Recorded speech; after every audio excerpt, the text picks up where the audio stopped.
Hello. Mainly myself, because again, I've definitely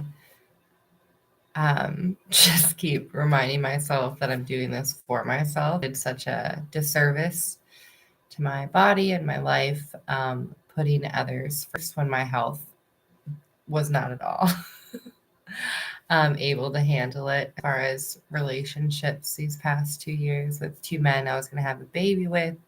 And I thank God that I did not. And I prayed to him through the whole thing, because last thing I would want to do is choose a father who would not let my children prosper, or has some sort of selfishness that would harm them to a degree I'm not willing to accept. So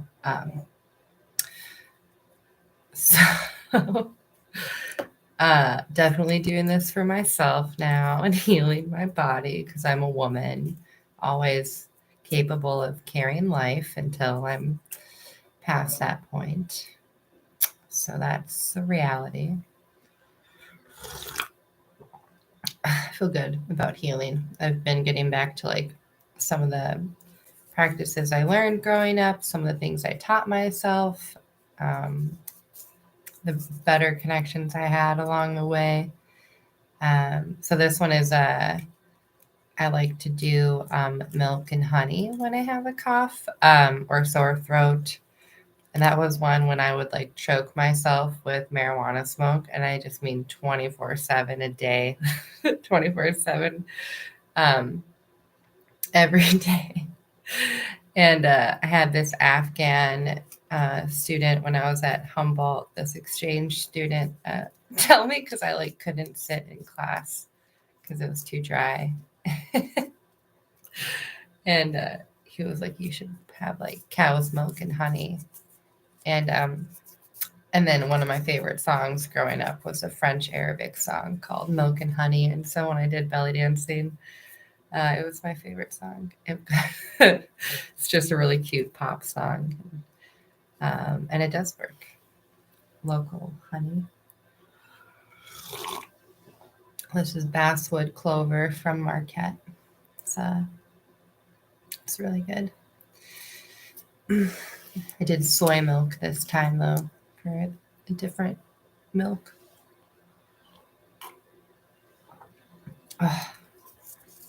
So I logged on because I have insomnia, which I don't normally have. And when I had COVID last December, exactly this time,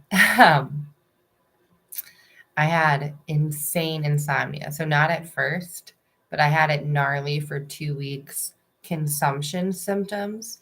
So like getting myself to breathe and like get up was like an accomplishment, but mentally so happy. And so today with my flu, it's one of those flus where you're like delirious, but you're happy. So same onset with the happiness. and and with how I normally take in medicine throughout the day, doing my stress teas and stuff. Got the chamomile for the tea. So yeah, a bit of that like happiness, actually wanting to do it's so funny because I was getting a D in algebra because I was in this domestic scenario with somebody I was seeing, very bad. Uh Very bad scenario. Also, just with stuff going on at the university, like super stressful. So I was like, algebra is something, pre-calculus. Wait, yeah, pre-calculus coming back to it. Um, that was my senior year class. So like before I was like trafficked as an adult, that's the last class I got to take. That was math, and I loved math growing up. I was an A math student, like most of the time. Yeah. And so I love it. I love the problem solving. I love balancing an equation. I like trying to figure out like the weird language and like how to get like learn those new concepts. That was always fun. And so it was like doing like sine and cosine um logarithms, and I just I remember senior year. I don't know how I did them, but I was just so excited to like finally be free and in California where I thought I was going to live happy and my aunt and uncle were going to provide stability for me. And so I was just happy to be with friends I actually liked because I didn't like my friends growing up. I didn't get to be it close to any of my Mexican like heritage growing up because like I said in other videos, that was something that was purposefully kept out. And then it was just like my cousins who were like obviously like half Mexican and like born Spanish speaking that ever talked about it. But we never talked about like on my grandma's side, the Mexican woman, um, and Merida. And so it was lovely being out there doing that. So I think I would just zoom through it and then also the teachers at Waldorf senior year were misfinanced the school, so they knew they were going to be closing, and so and also like I was a lot to handle, and they knew I had tried to commit suicide the year before. No wait, that year, yeah, no, yeah, that end of that summer, and so I think they just wanted to do the bigotry of low expectations and so who knows? They could have just given me an A. I didn't remember any of it like I did algebra when I went back to it. So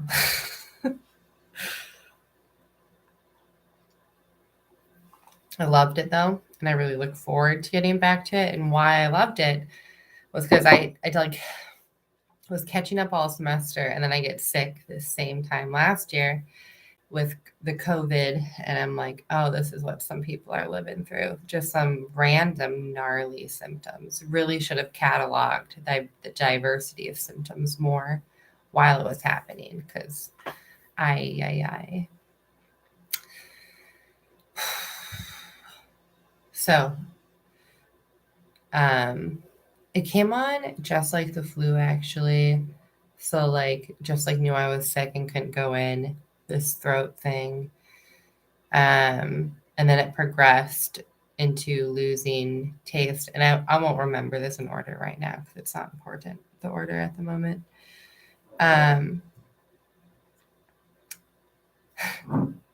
But then focus, like wanting to focus on math, right? That was the point I was on. So like I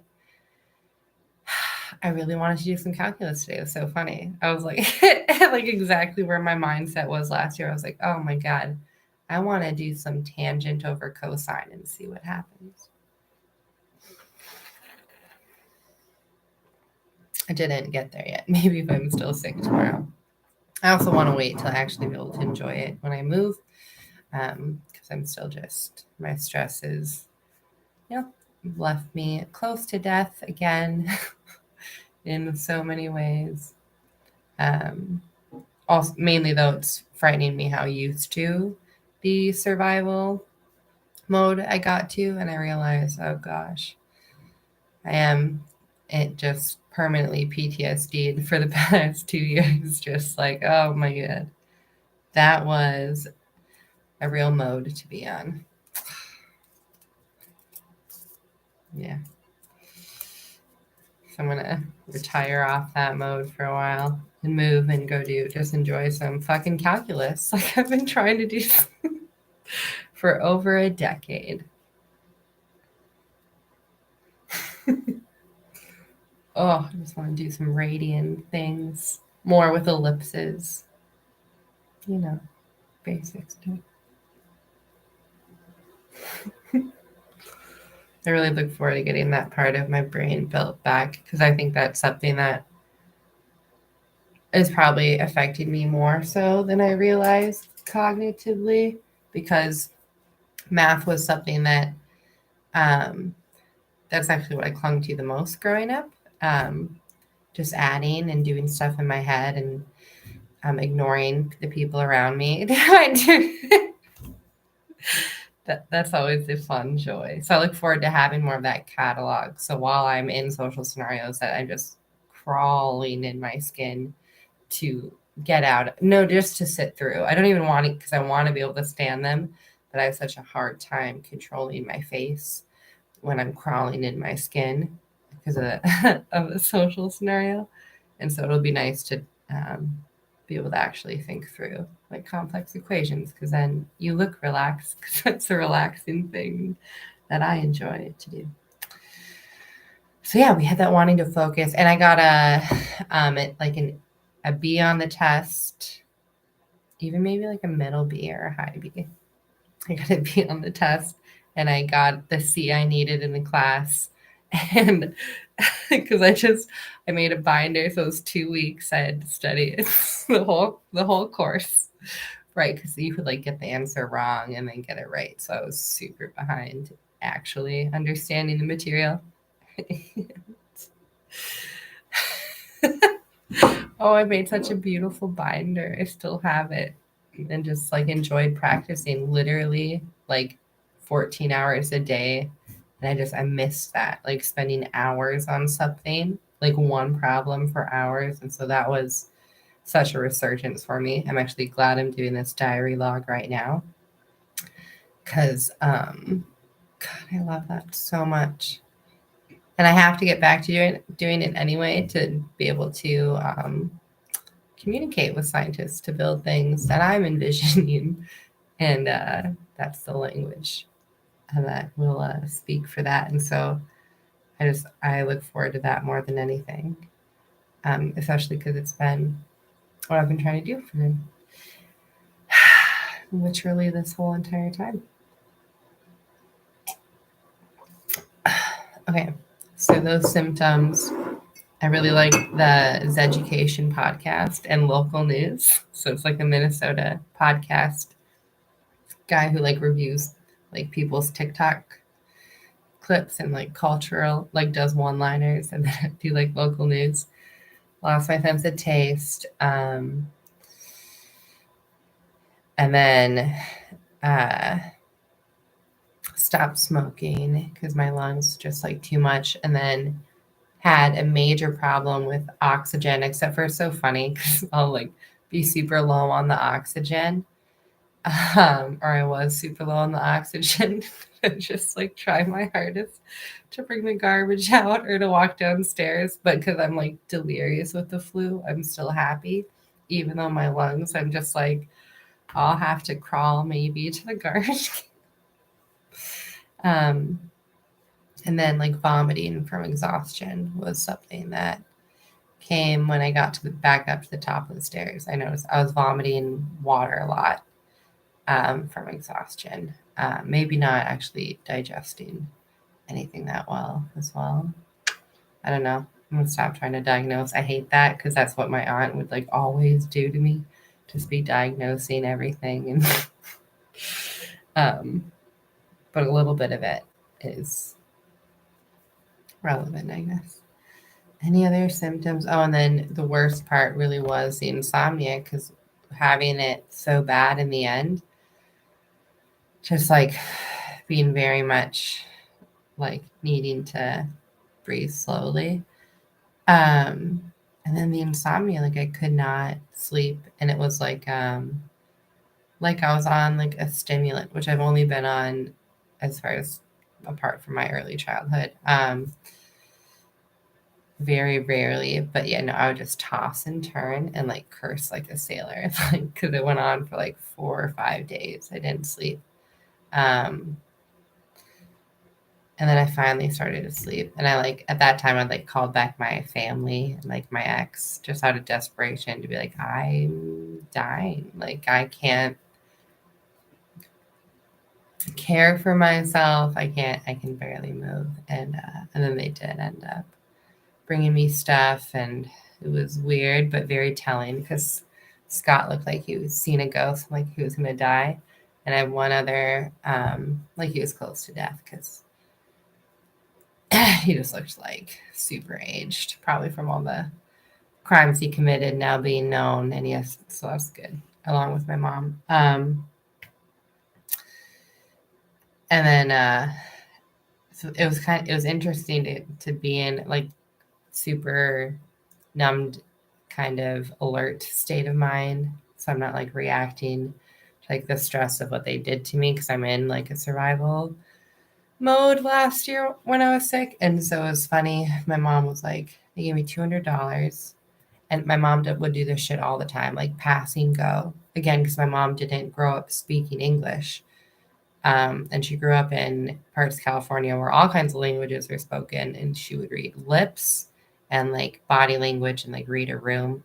But she doesn't actually like understand a lot of like normal English phrases. She only learned those when she got a better hearing aid like 15 years ago. So that's when my mom first started.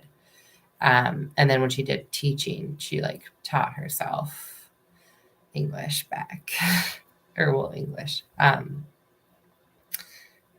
She would definitely read the like cookbooks, but she wouldn't be able to like say like phrases that were like slang, which so much of English is just slang. So she would definitely read the shit out of some cookbooks. And she loved drama, so like dramas, I'm sure. But definitely lost my train of thought. Oh, so it's always funny observing her because she'll like, and now I'm on like her facial expressions, right? And I haven't seen her since I officially realized that they were full well involved with my trafficking when I questioned them in 2016. Then I went back to Santa Cruz in 2018 to do a little like, hey, like, so, you know how you forced me into a hospital for the crimes you committed against me, stole all my time, made me think I was a bad person, drugged me, tried to hook me up with who the fuck ever in your socialist social circle. And remember how you just said that I was in love with the guy that I was trafficked to. So I went back to visit my aunt in person for that one. My nieces, my cousins, who I lived with were still under 18. So I thought best to pop back there while they're vulnerable and not protected by anything. Because nothing protects women like me yet, or like all the other millions in America like me that have been here for a while. And for like the past like century. There's a lot of American women as sex slaves.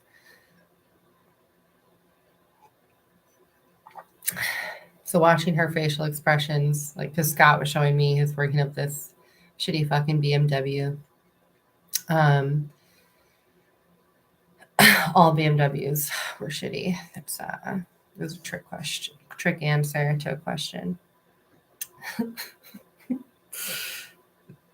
Facts are facts, and BMWs suck. They just piss me off. I'm sure the engine's fine, but like like I'm a frame person, so I just wanted to kick it. You know what I mean? You see those little fucks, and you just want to kick them, and so I didn't. But it was funny because they were like seeing a ghost, and I went over there, and my mom, I noticed for the first time, got like enjoyment out of seeing Scott be afraid of me, because Scott was afraid of me. And it's interesting. Like had nothing to say, like knew full well that like whatever secular lie he had fallen for at some point in his life, it was not true. And sweetheart, I am not your friend. I'm gonna sue you. And I'll plan to do that until the day you die. And then after you die, I'll just talk. That's gonna be your legacy. It's the crimes you committed. So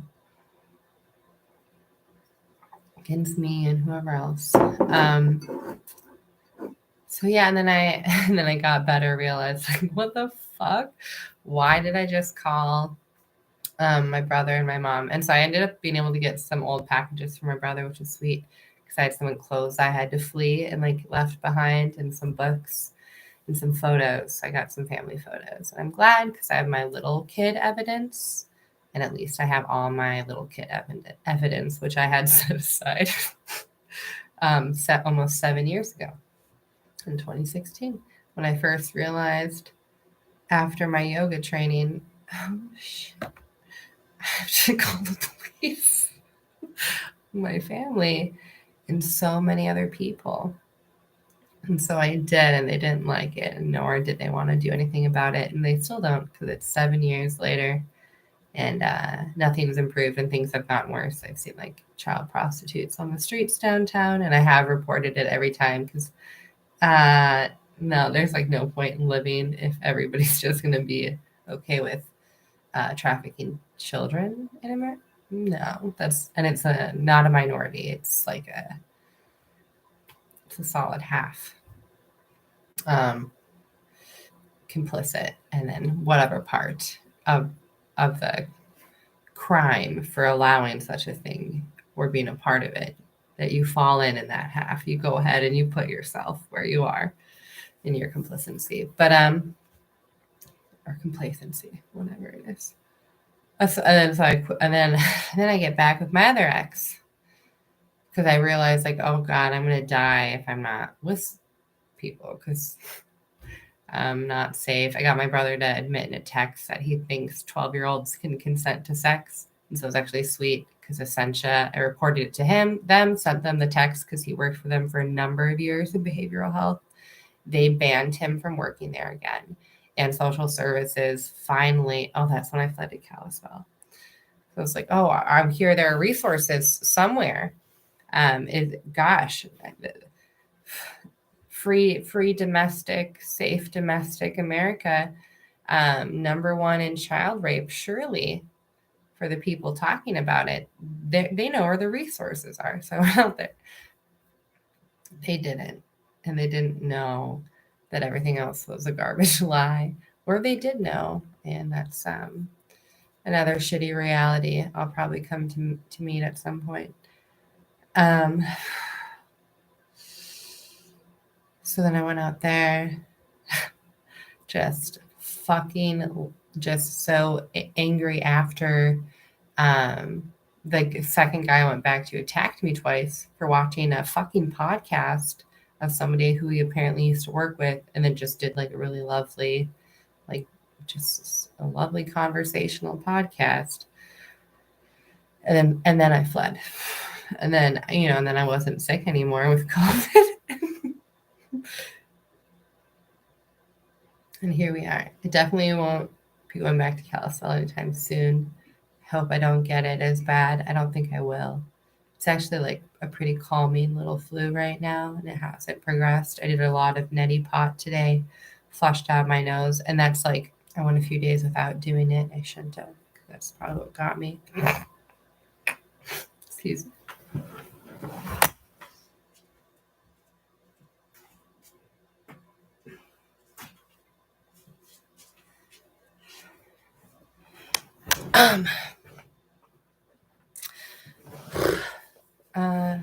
Yeah, I just want to do a video log of the symptoms, really, for the one random guy who watched my podcast, told me about my microphone.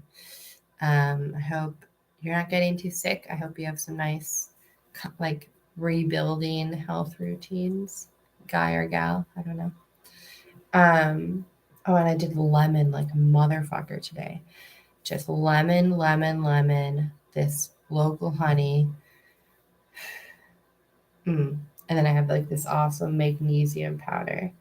And then I always neglect to do Western medicine, but it does help so much. So I did like 1,200 milligrams of ibuprofen. And I'm pretty relaxed. That could also be why I have insomnia. And I hope it's not just the second COVID rotation, whatever direction it goes, all the direction.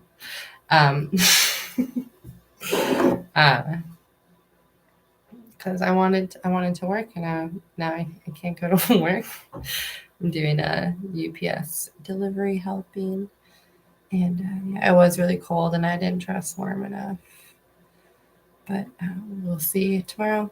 That was all. I might do a news coverage, but I don't know.